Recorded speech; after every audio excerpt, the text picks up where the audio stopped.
ঘোষণা কয়েকদিন আগেই করেছিলেন। অবশেষে আমেরিকায় ভারতীয় পণ্যে অতিরিক্ত 25 শুল্ক প্রত্যাহার নিয়ে নির্দেশনামায় স্বাক্ষর করলেন মার্কিন প্রেসিডেন্ট ডোনাল্ড ট্রাম্প। আমেরিকায় ভারতীয় পণ্যে শুল্ক কমে হচ্ছে 18%। দুই দেশের অন্তর্বর্তী বাণিজ্য কাঠামো চূড়ান্ত হয়ে গেল।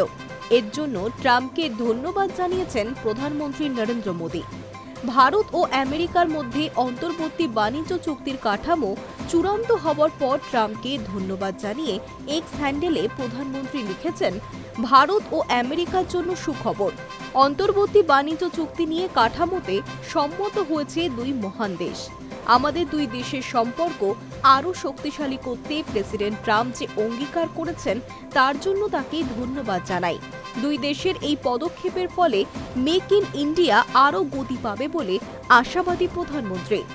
এবং এই চুক্তির ফলে ভারতের কৃষক, মৎস্যজীবী, এমএসএমই সেক্টর সহ অন্যদের কাছে নতুন দরজা খুলে গেল বলে মন্তব্য করেন তিনি। মহিলা ও যুব সমাজের জন্য আরও কর্মসংস্থানের সুযোগ বাড়ল। একই কথা বললেন বাণিজ্য ও শিল্পমন্ত্রী পীযূষ গোয়েল। কেন্দ্রীয় বাণিজ্য ও শিল্পমন্ত্রী পীযূষ গোয়েল জানিয়েছেন, 30 ট্রিলিয়ন মার্কিন ডলারের বাজার ভারতের রপ্তানির জন্য খুলে গেল। এই চুক্তি দুই দেশের অর্থনৈতিক সহযোগিতাকে আরও গভীর করবে। এই চুক্তির ফলে কর্মসংস্থানও বাড়বে বলে আশাবাদী কেন্দ্রীয় মন্ত্রী।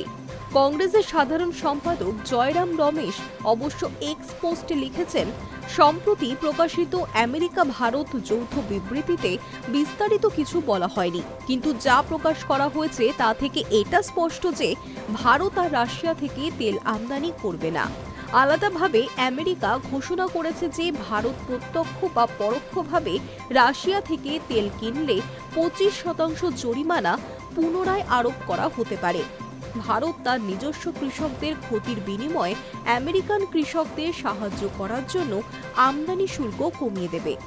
আমেরিকা থেকে ভারতের বার্ষিক আমদানি 3 গুণ বেড়ে যাবে, যা আমাদের দীর্ঘদিনের পণ্য বাণিজ্য উদ্বৃত্তকে বিলুপ্ত করে দেবে। অন্তর্বর্তী বাণিজ্য কাঠামোয় বলা হয়েছে, আগামী 5 বছরে ভারত আমেরিকা থেকে 500 বিলিয়ন মার্কিন ডলার মার্কিন পণ্য কিনবে। অন্তর্বর্তী বাণিজ্য কাঠামো চূড়ান্ত হওয়ায় দ্বিপাক্ষিক বাণিজ্য চুক্তির পথ প্রশস্ত হলো বলেই মনে করছে ওয়াকিবহাল মহল। Hi news network.